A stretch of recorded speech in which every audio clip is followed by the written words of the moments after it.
à mesure qu'on crée de nouveaux pouvoirs, de nouveaux outils, il faut qu'on puisse les appliquer de façon responsable conformément à la loi et à la charte.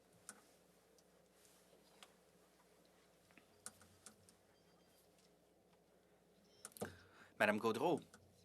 La présidente, je vais y aller déjà avec ma question qui... En fait, je reste sur ma faim, Madame la présidente. J'aimerais savoir davantage quels sont les nouveaux pouvoirs qu'on vient d'entendre. Est-ce que j'ai compris qu'on parlait d'un coordonnateur, d'un protocole? Donc, je laisserai le ministre répondre. Madame la présidente, c'est une excellente question. Comme j'avais déjà expliqué, il y a des appropriations dans le budget 2023 pour la création et les ressources pour l'implémentation d'un coordonnateur national pour la lutte contre l'ingérence étrangère. C'est un bureau qui est nouveau et le but de ce bureau est de ramener toutes les ressources utilisées dans une façon efficace dans le contexte des pouvoirs, les autorités pour la lutte contre l'ingérence étrangère. Merci. Considérant que ça fait déjà 6 mois qu'au comité de la procédure, on est inquiet et on veut conserver la confiance dans l'étanchéité de nos élections, à quand le bureau sera effectif et comment ça va se passer? Encore, Madame la Présidente, bonne question. Le travail a déjà commencé. Donc, il y a des personnes qui sont en train d'activer ce bureau et avec l'argent et les fonds fédéraux qui sont earmarked dans le budget 2023 alloqués pour le coordinateur. J'espère qu'on peut prendre les prochaines étapes pour l'implémentation complète. Pour le bien de nos gens qui nous regardent, à quand on va avoir les détails sur le plan d'action et, dans le fond, le bureau qui sera opérationnel? Aussitôt que possible, mais je veux rassurer mon collègue qu'il y a plein des autres actions qui sont déjà en place, même avec les Donc, outils.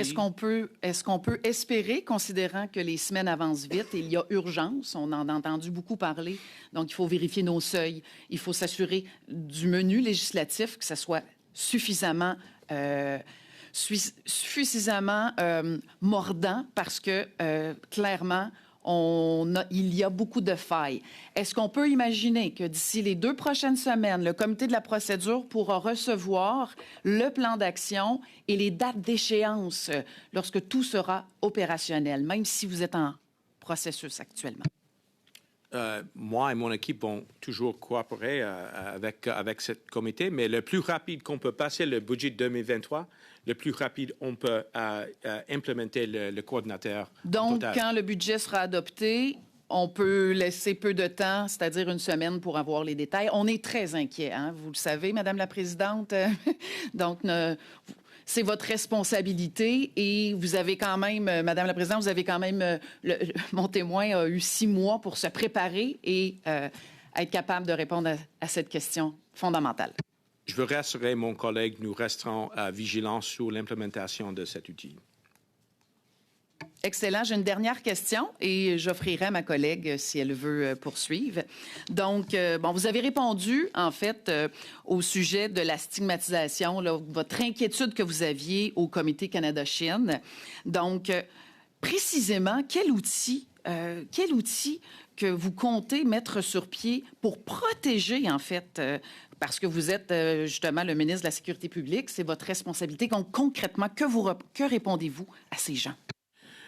Madame la Présidente, dans le contexte en particulier de l'ingérence étrangère, on avait déjà créé un espace qui sont en sécuritaire et inclusif pour les Canadiennes et Canadiennes qui veulent engager avec cette consultation. Et moi-même, j'avais déjà participé et engagé avec des leaderships des communautés.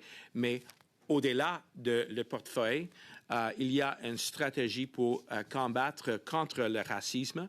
Et avec les deux, on peut, j'espère, créer un espace constructif, inclusif et vraiment en sécuritaire pour engager Donc, Madame la Présidente, ce travail. j'aimerais demander à notre témoin qu'il puisse, au moment où le plan d'action sera dévoilé au grand jour suite à l'adoption du budget, j'aimerais aussi, Madame la Présidente, que les outils pour protéger notre communauté puissent faire partie du rapport. Merci.